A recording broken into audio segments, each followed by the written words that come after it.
Welcome to another edition of African Americans Ain't Africans, the talk thing show that proves without a shadow of a doubt that the so-called African America didn't come to America locked in the trunk of a ship. I'm your host, the Indigenous One, and we got a can't seem to get enough of you, firecracker. Y'all don't remember that. Tonight we have the beautiful Phoenix Moon with us, and Phoenix Moon is joined by Coach. Coach is joined by me, and we're gonna give you guys a nice presentation tonight.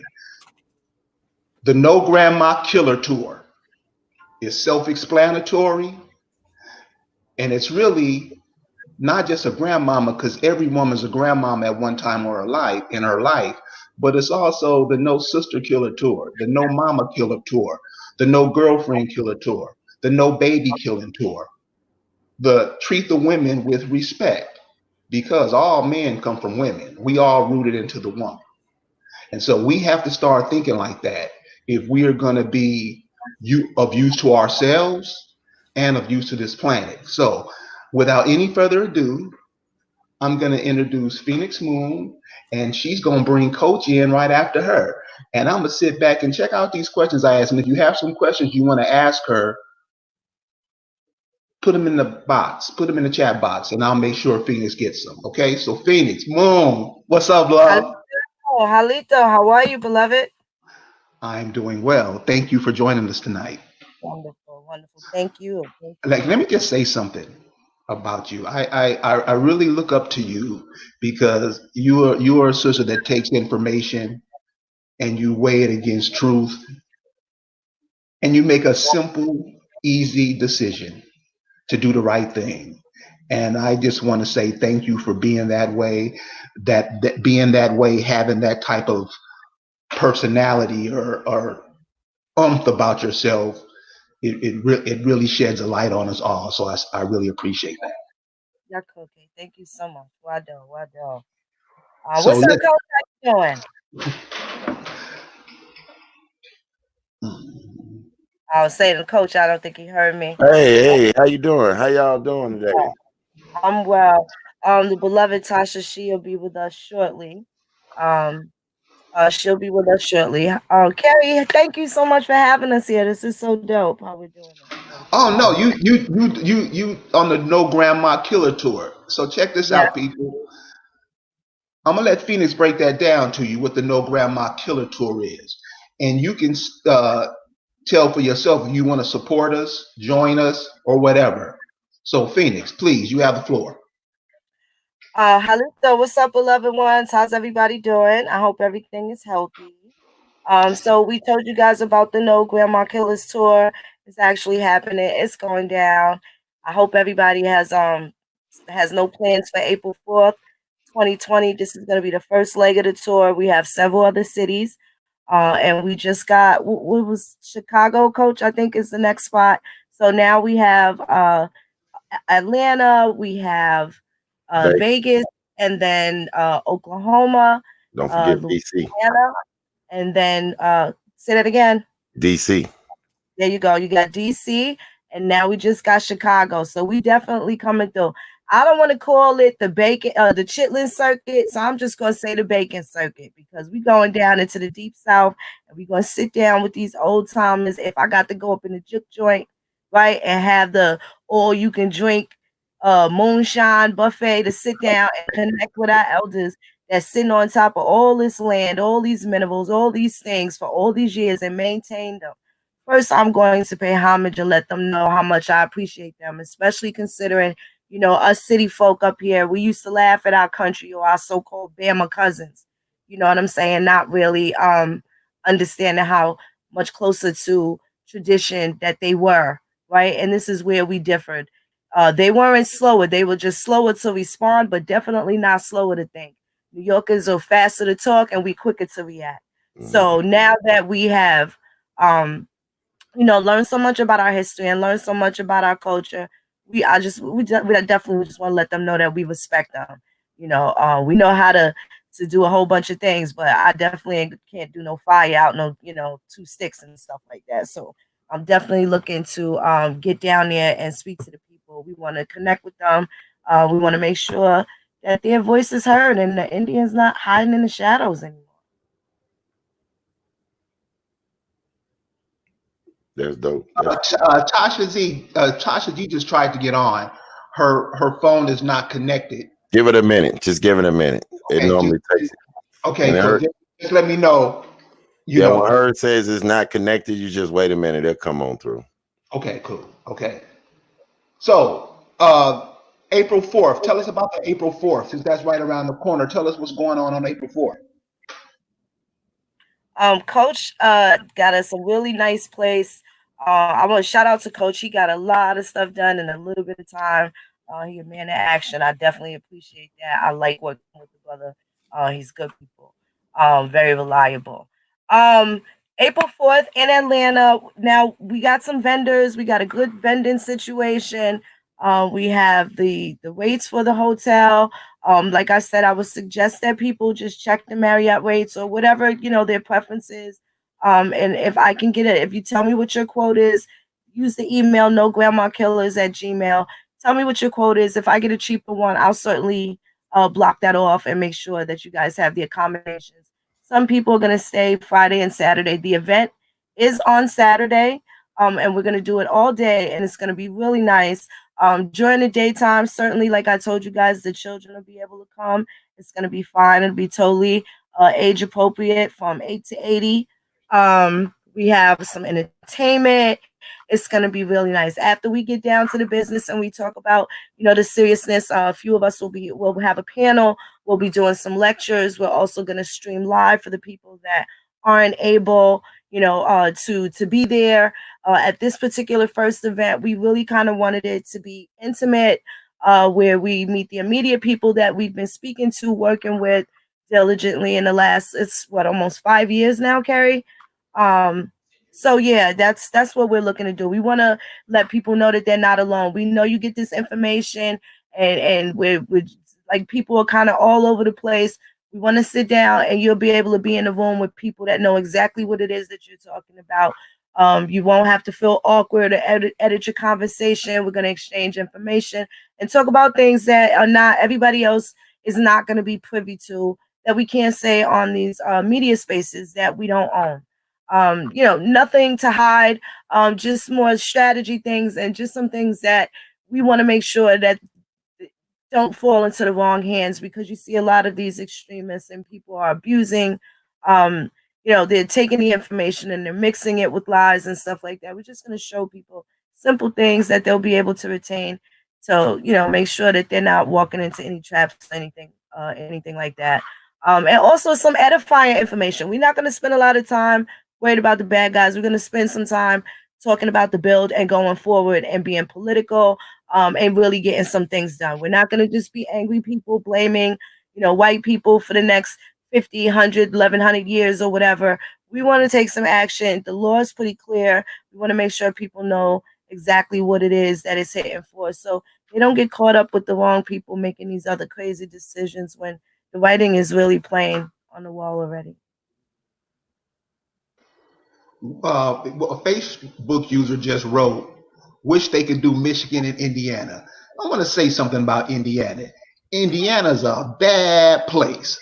When it comes to some indigenous stuff, Indiana is off the hook.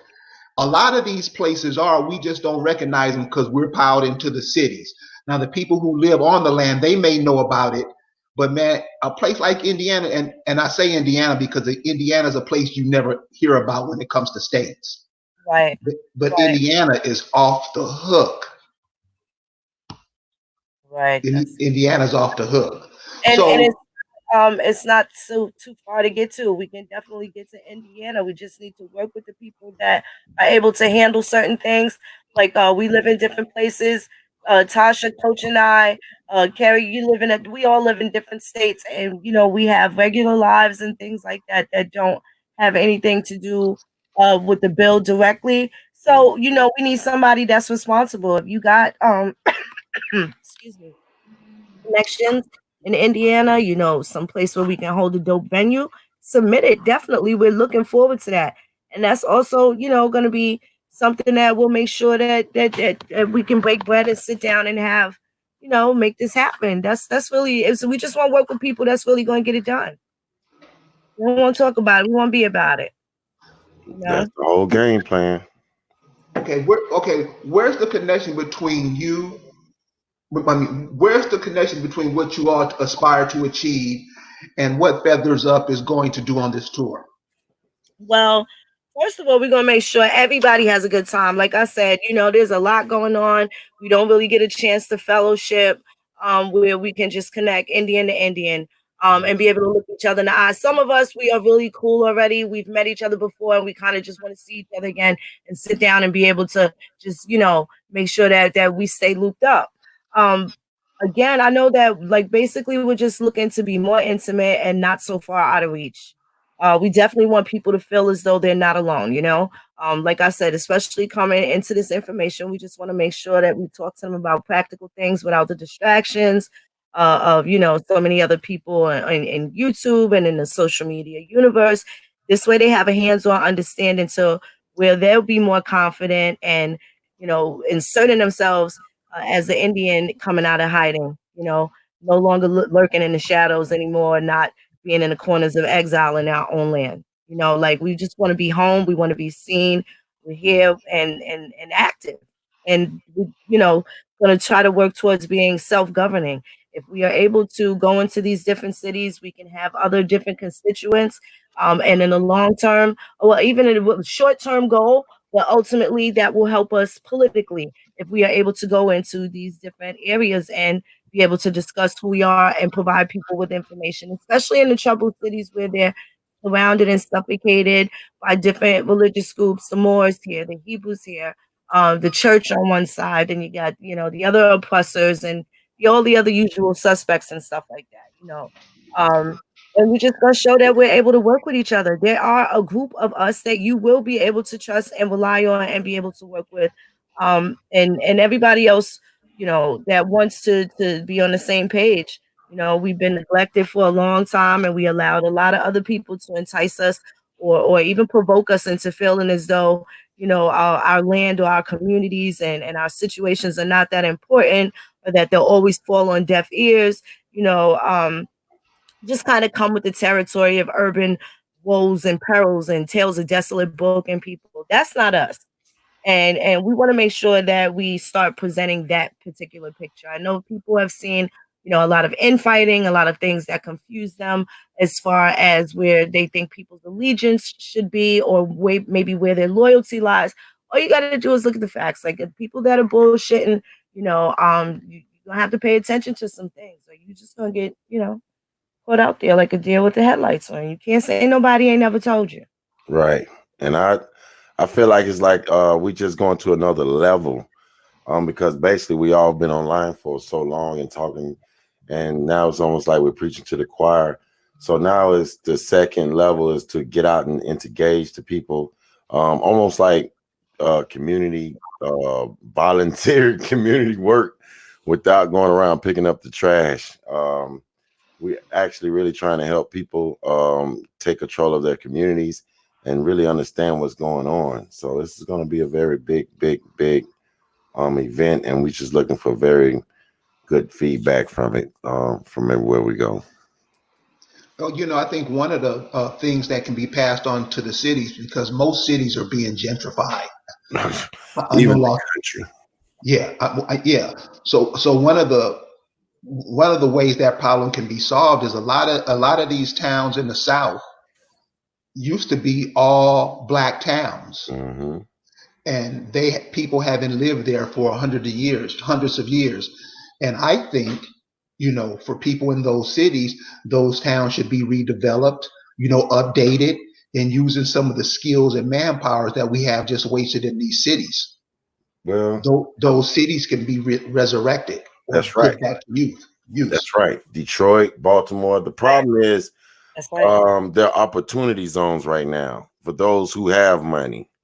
So say I'm of another race, I stay somewhere else, and I see they're having an auction in this community, and where they auction off almost the whole community, and everyone at the auction is from no one from the community, if you get what I'm saying. It's they're gentrifying everywhere. I'm from Chicago, but now I stand in a little suburb town in Georgia, and they're doing the same thing here.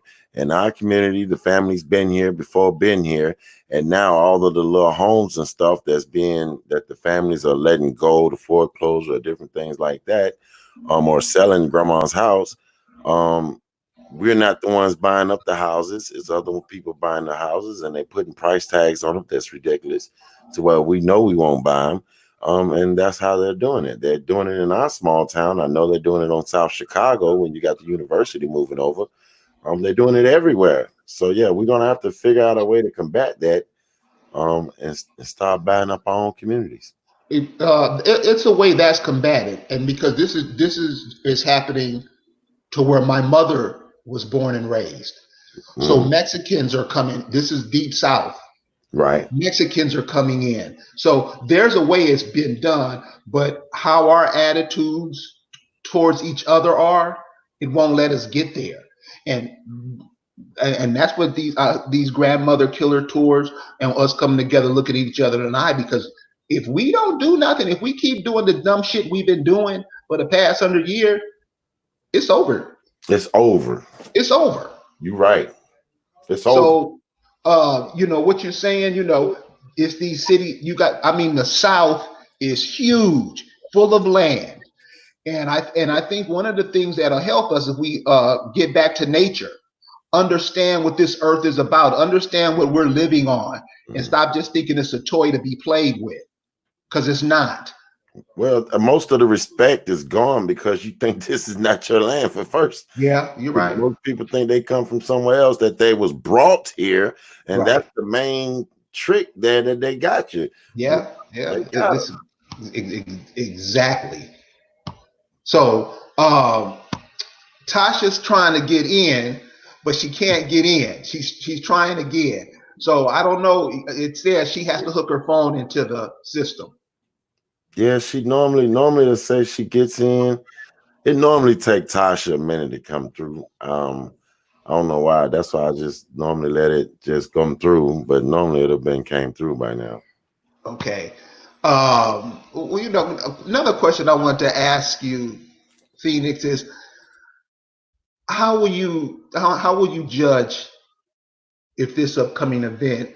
How will we look at it as being successful, and how do we use that as going forward too, and in any other thing that we do? Well, first of all, I think people are going to have such a good time that the word of mouth is going to be compelling others to show up and show out at the other events that they are going to be able to make it to. We've been through a lot of things, some really tough stuff, but a lot of it necessary, and these necessary changes that have been taking place. But it's been great overall because we're able to sort out who is who, and the new people now know they're walking into something where they can find a viable solution and sit comfortable, not kind of just come in at the end and just see all of this infighting where it makes them want to retreat back into whatever other spaces that they were in before that they know they didn't quite fit in, but would be their comfort zone nonetheless. We just want to make this transition, the connection between the youth and the elders, and bridging some gaps with family. You might not be able to get along with all of them, but you got to have a cousin, a brother, a sister, or uncle, at least somebody that you are able to connect with. That's what I can. And see if we can make some power moves. Definitely have some propositions, so people will be able to see how obtainable it is for us to do something together that we all have a stake in, that we all have a reason to be on top of it, and definitely just so we could keep the presence available. We definitely have a lot of fights ahead of us, specifically because there's so many things going on with like the Moors and all of these people in these different areas. They're I don't want to say they're making the Indian look bad, because they're still having a problem identifying who exactly is Indian, in that regard. But at the same time, this will be a place where people are able to look us in the eye. You'll be able to see that we ain't bullshitting. You're gonna be again, you're gonna be comfortable. It's a really nice place. The program is gonna be great. We got the dope panel, all of us are gonna be there, and we're just gonna keep it real like we always do. We're just gonna do it in person this time. Again, the people that are actually there are going to be the live chat. So that'll be nice. That'll be nice. And they get to ask the questions and be included, and we'll be able to hear people and stuff like that. And we'll be able to have a good time. Nicole Allen says African call it susu economics, but if we pulled our finances together under the umbrella of being a nonprofit, so there's ways to do things, and I think it's the relationship we have with ourselves and each other is the main thing holding us back from accomplishing those goals. That's right. I agree. That was a great comment, Nicole. I am familiar with those so-called susu economics. It generally works with older women, from what I've seen, that still maintain that kind of financial thing amongst themselves in the community, and they're like almost ready to retire, and they've been doing it consistently, so they kind of already know who they're working with because they've been doing this for years. You know what I'm saying? And it's worked out really well. You never hear them arguing. Everybody's got to play their part, and they've been doing it consistently. So if we can have those type of relationships amongst each other, especially the sisters that are trying to get it together, and they're struggling with the babies and stuff like that, and even the brother, there are a lot of single brothers, single fathers out here. Let me acknowledge them too, and the struggle's still the same. So we can start building some things with each other. Definitely, there's all sorts of people that are doing farming. They have all of these different talents and stuff like that.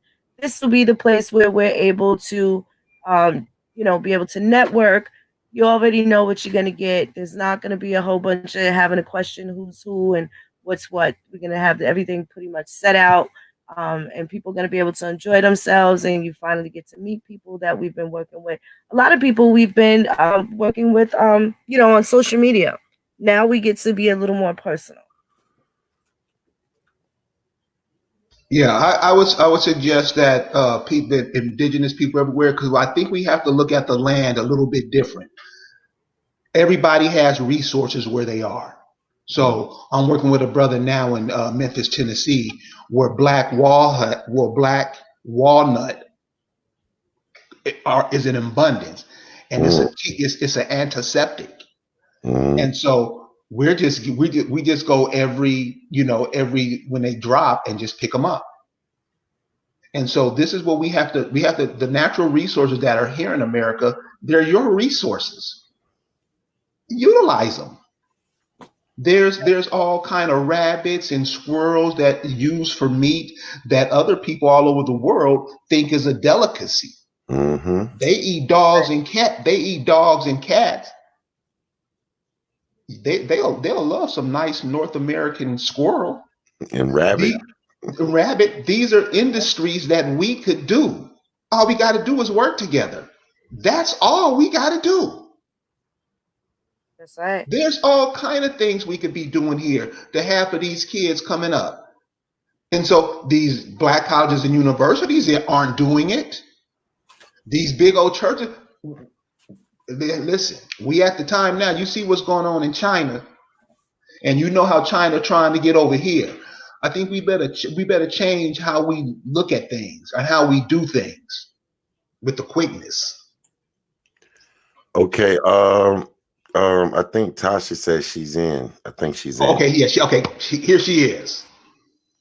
Tasha, you there? Yes. You see me? Alito, your camera's off. But you on. We got you. I mean, we can hear you.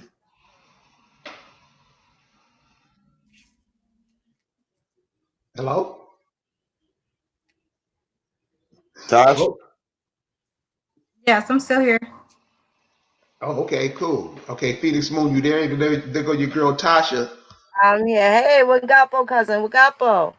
Gapo. Phoenix, you were talking earlier about these groups, the Moors and, all these African groups and Egyptian groups and Christian groups and Muslim groups and all these different groups that we're in. Could you just imagine if all those groups were working together for one goal? Oh man, the possibilities would be endless for them. And certainly that would open up some of the lane where we are, because I don't think that they realize, and I don't want to blame all of them for the ones that we've encountered during our tenure. I don't want to blame all of them because it's not everybody. But what I will say is this: they have their work cut out ahead of them, and they are very, very delayed, especially with the ancestry demanding that the records are you don't have to go all over the place searching for the records. I've helped people with Moorish ancestry and African ancestry, and it didn't look like me. Let me tell you. And I said that to say the records are available. It's not just for people that look like Charlize Theron. You know what I'm saying? And I think that they are neglecting their responsibilities with their own social schemes, and it's kind of like a thorn in the side of the Indian. I don't think they understand how ethnocidal and genocidal they've become. Just and it's not for them to understand. They still have a lot about themselves, and they can actually learn a lot from us, versus trying to, discredit what it is that we're supposed to do in our own land. There is a whole uh, boots on the ground thing going on in Tripoli right now where the Moors could be inserting themselves. I don't see them making any homage trips to Morocco. They certainly couldn't, pull the shit that they get away with here out there. They're definitely not going to do that. I don't think they have a grandma there waiting for them, or a grandfather or uncle on the other side. Same thing with a lot of the so-called African Americans who, haven't been able to solidify any African ancestry through genealogy. I don't mean through DNA. So, they got their work cut out ahead of them. And by all means, they should handle it, and I hope they do. But I just would like for them to stay out our way, do their thing. They don't hate me. They don't hate enough. Yeah, I was just saying the possibilities of all that manpower and all that knowledge just being wasted, what it could be used for, you know? Indeed, it could definitely be used for the good of their people that they say they represent. I mean, after all, that's what we're all trying to do. We're Right, all trying to work with our people. It doesn't mean we hate anybody else, but right. we are, trying to do a deep introspect into what it is that we need to do and sort our own problems out. Everybody else has been living fine while the American Indians been living in chaos in our own land. And I think people are afraid of some of the benefits that will be returned to us by us applying ourselves and stop making everybody else rich and kind of, take a look at ourselves and being self-sufficient. Yes, I totally agree. Miss Tasha Z, how are you doing, love? I'm doing good. How are you? I'm good. Thank you for joining us tonight.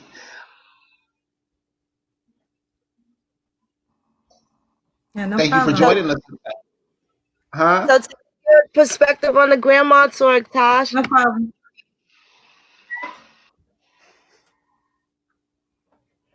I'm sorry, what did you say, Phoenix? I said, so tell everybody your perspective on the grandma tour. And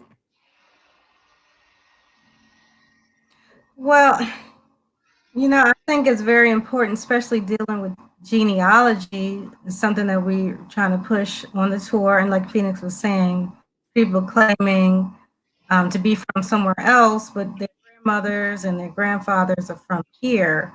And that should be the main focus instead of focusing on these titles and these religions and all these other things. It's a distraction. You need to focus on your family and where you come from and establishing that lost connection to your bloodline, really. Mm.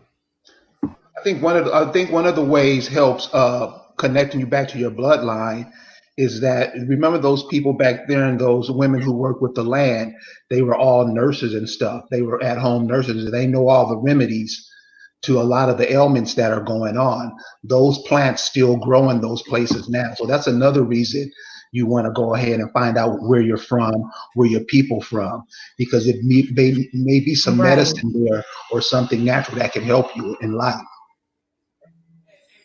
Right. And yeah, and that's something else that I've been trying to focus on too. And we're going to incorporate it in the tour. some of the home remedies that our tribes in different, locations use, stuff from the land. Like I was talking about the pine needles the other day.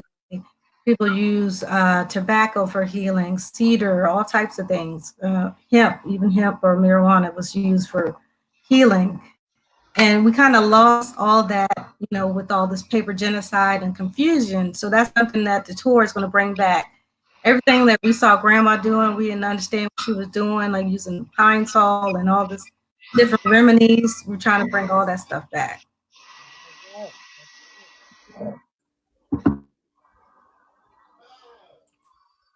Coach, you wanted to say something? Oh no, I got background. I'm trying to keep out of the feed. That's all. Oh, okay. Well, Phoenix, could you give us the dates of the tour again? The next one, just give us the Yes, information on what's happening next. yes. So the first day is going to be in Atlanta on April 4th, 2020. Again, we have the No Grandma Killers email at no grandma killers at gmail.com. I have already responded to all of the people that so far have RSVP. We need to know exactly what the hotel accommodations are. Make that pretty clear. There's still some vending opportunities. We got some really cool vendors. So if you have something to offer, we want to do business with you. We're not coming to be cheap and barter you down to $3 for a $10 t-shirt and stuff like that. We want to make sure we take care of each other. We do have a small fee for the vendors, half payment down, and then of course the day of the event. It's gonna be nice. You bring your products, bring your A game. You know the Indians want to make a purchase. They want to have something special that, especially they know that it's made for them. So I think it'll be really dope. It's gonna be a lot of fun. The kids need to be around. They need to see us fellowshipping, you know, and being active so that they are too interested in being active and seeing what the responsibilities of our activities are going to bring forward. I think it'll be really great for them. We're not expecting a huge turnout where everybody brings their children, but it's totally okay if you do. It's totally okay if you do. They won't be disappointed. Nobody's gonna leave there upset at all, and that's just what I see. What was the impetus to get you to start the No Grandma Killer tour? What made you think of that? Well, I think we kind of all talked about it before, but this was like the perfect timing. We had a conversation with Coach, and then he kind of just made it happen, and then it was like, okay, now what? And then we had to do something with it, and then it was Tasha had like these in a row fire shows that was just so inspirational. It was just like a lot of things going on at the same time. And then we just, kind of went and we had our conversations. The communication went well, and we went and took care of everything we were supposed to take care of. Being able to trust each other with business information and sensitive things, and being able to get things done so that we can start applying ourselves and showing our people that we can work together. And we can make things happen, and it's a good deal. It's just a really good deal. I'm super excited. I'm super excited. Uh, about the if you don't mind, about the invites. We told everybody that it was going to be private function. Due to the security risk of who all was there with this being the first show, we have a lot of people still threatening Phoenix over what Chief Warhorse, and people are still carrying on. So I just want to tell everybody it's open to everyone. We just wanted everyone to message us on no grandma killers at gmail.com, so we can, one, get a count, and two, kind of screen everyone that's coming, because once we sold out, there's nothing else we can do. But we are it's going well. A lot of people have sent us a lot of positive feedback and looking forward to be there. So I'm just excited. I'm just excited to be there and working with these two ladies right here. Right, and for the first people that responded, we got you. You guys are definitely in the building. We are gonna open it up to the public, but we just had to see what kind of things are gonna be coming out from the peanut gallery, and I guess we were able to see them and kind of get a gauge on that.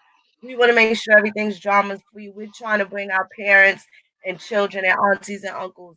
We ain't looking to be, having to, put the world star beats on anybody.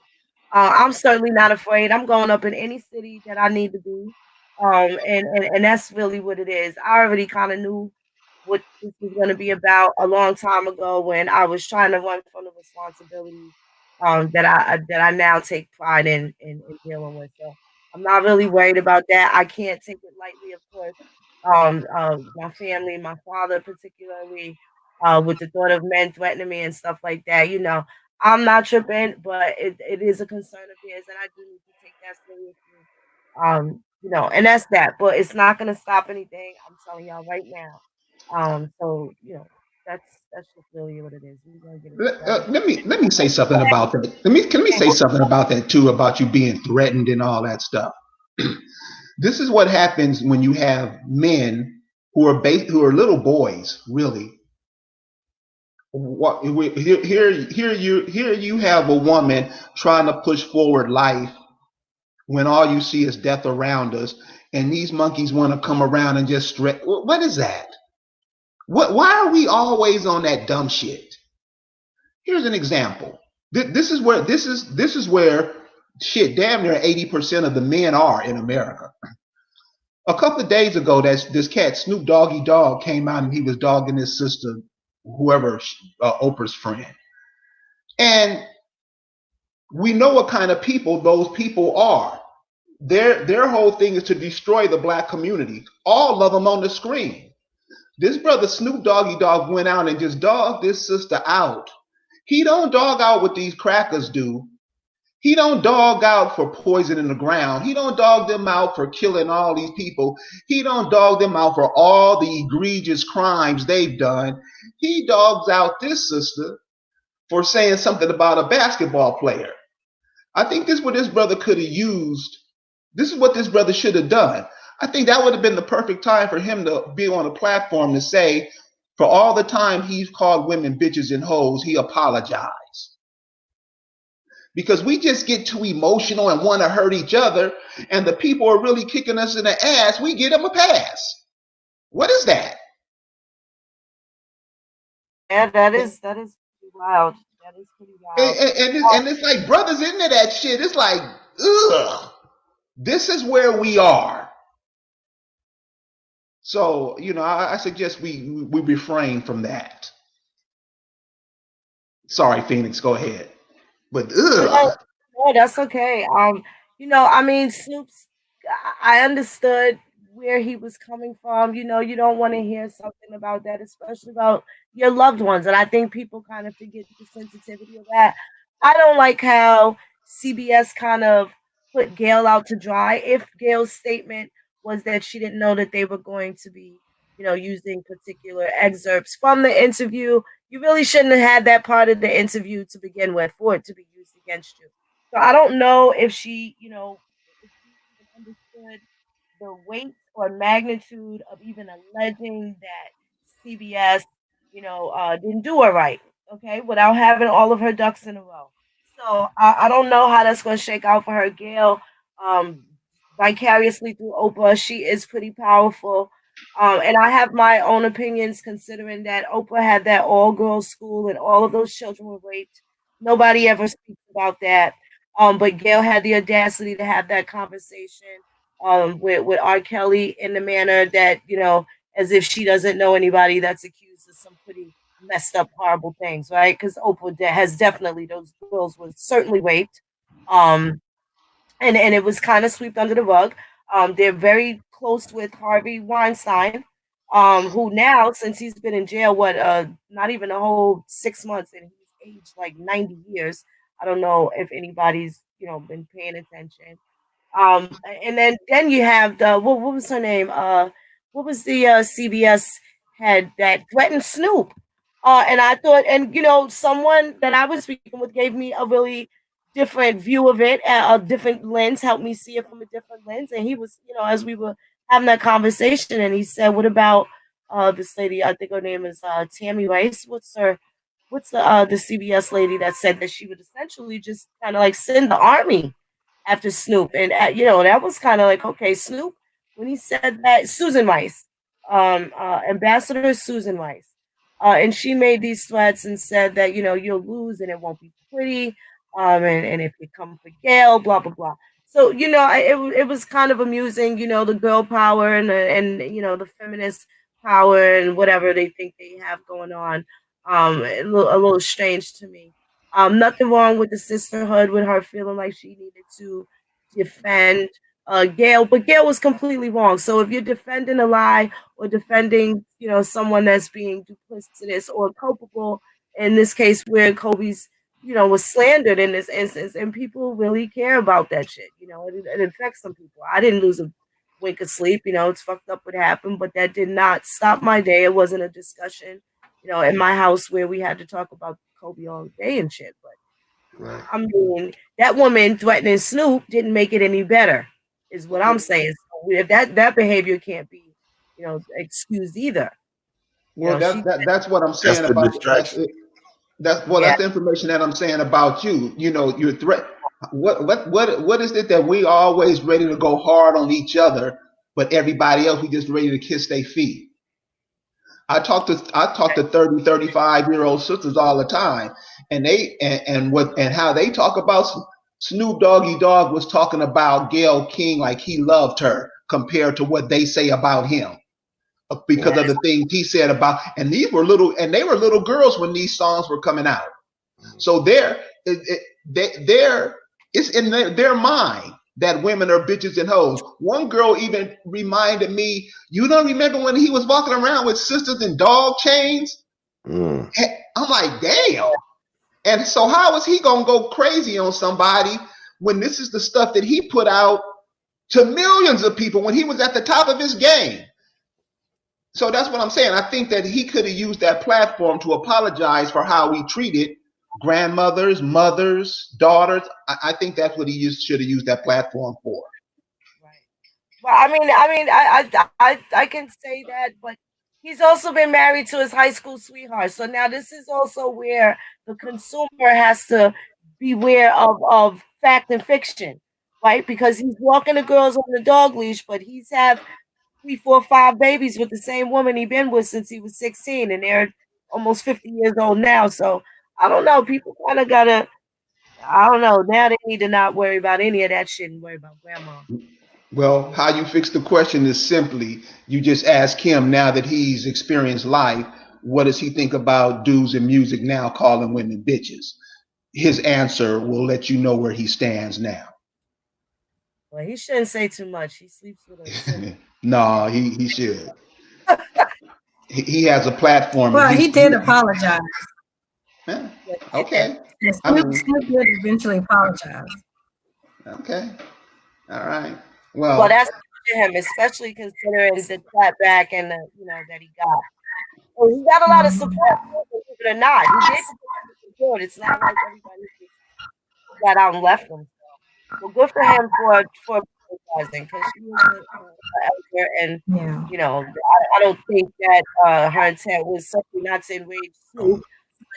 A journalist wants to go for the gusto, and when you're competitive and in that area, I guess she felt there was an obligation to push it to the limit. That's probably a challenge that she has for herself in order to support herself, and certainly in that field where it's dominated by men.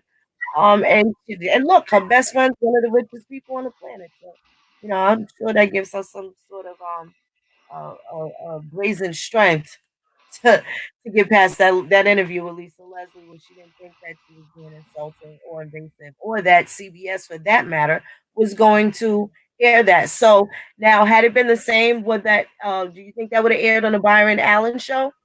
Something that he was running. So that's something that we got to look at too, right?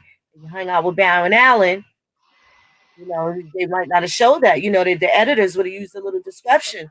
So if CBS hung Gail out to dry, and that very well could have ended her career, perhaps Oprah being her best friend is doesn't make a difference in whatever ship that they can sink.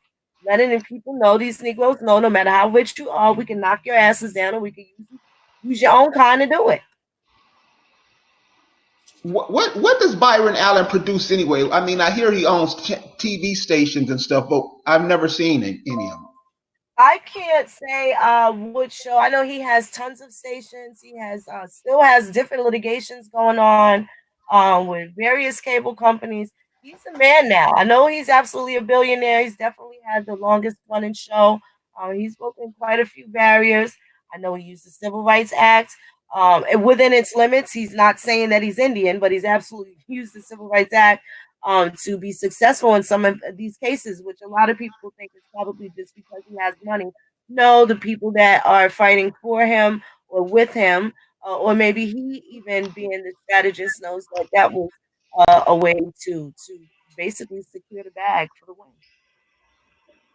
Well, cool. Well, Phoenix, people are asking about the Grandmother Killer Tour coming to Charlotte, Chicago, all of these places. So can you just give a lineup and when the next town? And listen, if you are near some of these towns, you know where they're happening, come on to the town where they're at. It's a nice little getaway. It's a nice chance for you to meet people from all over. Sometimes you got to step out of your boundaries. So can you give us the date, the next tour, everything is coming up? Absolutely. It's going to be April 4th, 2020 in Atlanta. The next one we're looking to do the 4th of July weekend. So if you can't make it for April, then save your coins and meet us on over in Vegas. Vegas is fun. You may spend a lot of money, but it shouldn't really cost you a lot to have a good time there. So if you start looking for tickets somewhere now, or again, hit us up on nograndmakillers@gmail.com and we'll give you all of the details and the specs. Can't put too much out there because we definitely don't want the competition to get ahead. We want to make sure that this is branded as the go-to place for the tour because you guys are going to have a good time. You are going to be satisfied completely and thoroughly. It's not going to be monotonous. We're going to switch things up each time. We all got fresh new content. Tasha's got plenty of content. I have plenty of content. We're not going to run out. There's a lot of people in the community that you all love that we'll have there. Excuse me. And if they're not in Atlanta, you'll see them in Vegas. If they're not in Vegas, you'll see them in Oklahoma.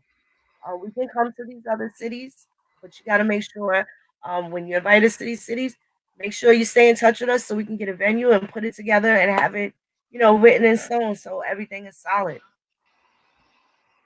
Well, cool. Well, Phoenix, thank you for joining us tonight. Thank you for sharing with us. And you guys check out the Grandma Killer Tour. We're going to be posting it in African Americans Ain't Africans, and we're going to be posting it on the website too. So Grandma Killer, no Grandma Killers Tour. Be there. Yeah. Tasha. And the sale at 2:20 p.m. on 2/20 at 2020. So that's 2:20 p.m. February 20th. 2020, the tickets go on sale for the No Grandma Killers Tour. That's right. Everybody hear that, right? One more time, Phoenix. At 2:20 p.m. on 2/20 of 2020, the tickets are going to go on sale for the No Grandma Killers Tour. We hope to see y'all there. It's going to be a bomb time. Nicole Allen, I love the questions that you asked. I would definitely like to answer that and chop it up with you. Send us an email at nograndmakillers@gmail.com. Cool. It. Coach, thank you for joining us. Your last words. Nice meeting you, Brother Davis. Cool, man. We'll chop it up soon. Tasha, thank you for joining us. Thank you for being a part. Thank you. Thank you for having us on. Oh, okay. So, hey, you guys, the No Grandma Killer Tour is coming to you, Atlanta.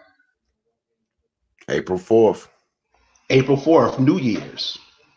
See, this is the time where we can celebrate New Year's for real, not that in the middle of winter stuff that we do. And we also have some things that's going to be going on in between events. So you're going to be seeing a lot of us. We've been working on these. We just, like we say, we just don't want to drop all the gems too quickly. We want to make sure that you all don't be looking for it coming, but we got a lot coming on that you're going to see a lot of us between these 90 days of these big events. April 4th is the first one, like she said. Then 90 days from that, you have July 4th. So between there, look for a lot of us, a lot of work from us in those 90 days between the tours. Cool. So to the audience, to the African Americans and Africans audience, listen. It's the kind of stuff we bringing you, hoping you can be there to join us and support. Okay, we'll see you in a few minutes, because now we're going to come up next with how to invest in the stock market, marijuana stock market. Uh-oh. Really going to talk about that, because that's an industry that we're not really into it, how we should be. Yeah, we into it, but we ain't into it. You know what I'm saying? Exactly. So that's coming up next. So we'll see you in a minute. Thank you for joining us. Peace. Peace.